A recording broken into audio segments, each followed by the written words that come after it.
Okay, ito si Freddy's ngayon. Kumakain siya ng SDN42 original niya. Okay ba dyan, Freddy's? Yun siyang ano lang, yung tinitreat ko na leeg niya na merong mga skin problem. Ay hindi naman siya I don't know kung nagpo-progress ba yung treatment na binibigay natin na Super Dog Soap lang at saka iodine.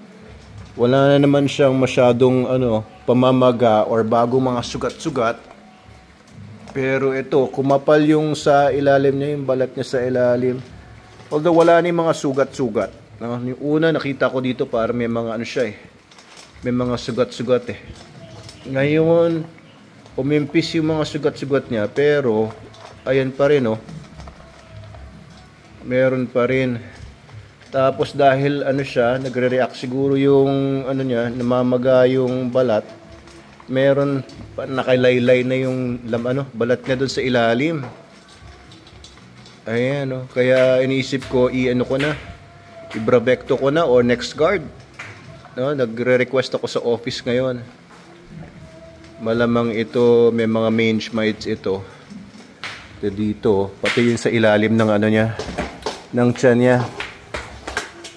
Mas maganda na rin na NexGard na natin to at saka bravecto.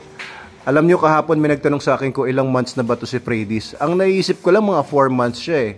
Pero nung chinek ko yung mga dating videos, kaya ang ganda rin na may mga videos tayo, na may mga vlogs.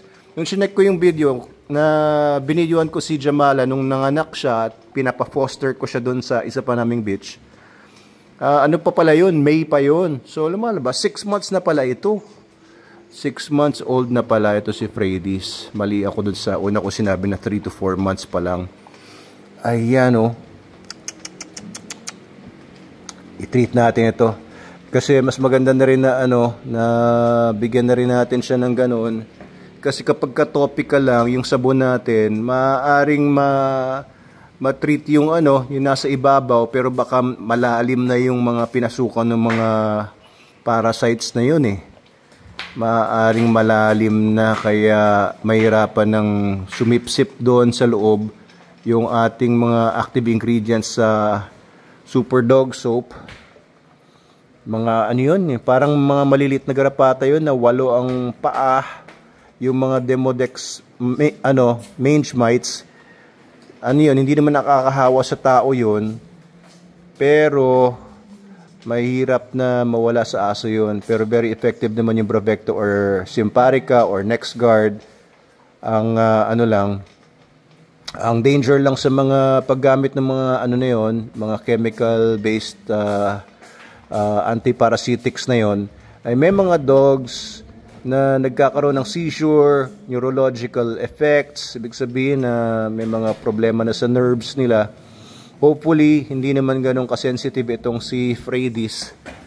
Pero i-apply na natin yan siguro para once and for all, umayos na kagad siya. Kawawa din yung aso At saka hindi ko siya mapaliguan gaano ngayon. Kita nyo sa labas, umuulan na naman, maambon, kaya ayoko rin naman na laging basa ito si Freddy's. Baka namang iba naman ang ikamatay nitong sakit dahil kapag pinapaliguan lagi ang aso, tapos malamig ang panahon, baka magka-hypothermia, magkasakit pa. So, bigyan na natin ng gamot. Either bravecto, Simparica, or NexGard. Ayun, naubos na niya yung kanyang SD. Malakas naman siya kumain, wala naman siyang fever, wala naman siyang pangihina or anything. Yun lang talaga, yun lang ang problema niya sa balat. Ayaw naman natin mag-progress yun. Siyempre kapag hindi matibay ang balat, maaaring pasukan ng mga bakterya, makapasok sa katawan niya, general system niya, maaaring affected din yung mga lymph nodes niya at mag-cause din ng mga iba pang secondary infections. Kaya i-treat na natin ito ng mabilis. Sinubukan ko na Super Dog Soap lang at saka Betadine ang ginagawa ko the past few days. Pero mukhang hindi ganun kaganda o kabilis ang response niya. Kumbaga, ilabas na natin ang big guns natin. Ayos, okay. Lakas naman kumain. Malakas naman siya kumain. Pero yun lang nga, kapag ka nililinis yung cage niya o kaya kapag umiinom siya ng tubig, nababasa siya. Hindi laging dry yung, lalo na pagka nagdi-drip-drip yung iniinom niya, nagdi-drip doon sa ilalim ng mukha niya. Maaaring yun din ang nagkukos na laging basa yung sa ilalim niya. At ayun, oh. Ako ka. Ayusin natin to. Subaybayan nyo guys ang magiging mga effect kapag binigay natin yung yung tatlo na yun or alinman sa tatlo na nabanggit ko. Ayun, mismo ilalim niya apektado. Ayun, nasa gilid Tapos dito pa. Ayun, upo ka. Ayun, sa ilalim niya mga bald spots to, sige. Ayan. Pinaliguan ko na siya with Super Dog Soap. Ayan yung Super Dog Soap. At tinatuwalyan ko siya. Kaso nagbubuno kami. Napakalakas ng drives nito. Hey, no! Para, ayan, lumabas kasi yung araw. Kaya sabi ko, sige, paliguan ko na nga ngayon. So, second time ko pa lang siya pinaliguan ng buong katawan niya. Kasi yung mga nakaraan nga, makulimlim, sumuulan. Ayoko nga magpaligo pagka gano'n ng panahon. Pero ngayon, since ayan, lumabas ang araw, ayan, sabi ko, sige, paliguan ko na, bibilisan ko lang. Tapos, tuyuin natin agad. Ayun. Oy! Mga agad. Teka lang. Oy! Ay, grabe. Ibang klase talaga drives itong puppy na to, Sinasaway ko na kanina pa Pero talagang, siya. Iba ang drive nito. Mana kay Loki. Alam niyo si Loki, kaya binenta sa akin yon. Binenta sa akin nila Mr. San Miguel tsaka ni John Bautista nung panahon ng pandemic pa. Hindi nila ma-dog show at nangangagat ng judge. Masyadong aggressive si Loki.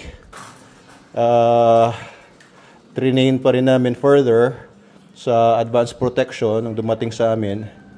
Pero patay na si Loki. Dahil sa katandaan na rin.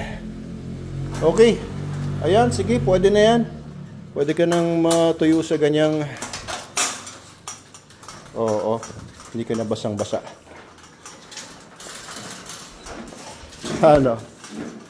Tignan natin kung kung mag-i-improve pa yung kanyang skin condition. Pero, yun na nga, bigyan ko na rin siya ng gamot.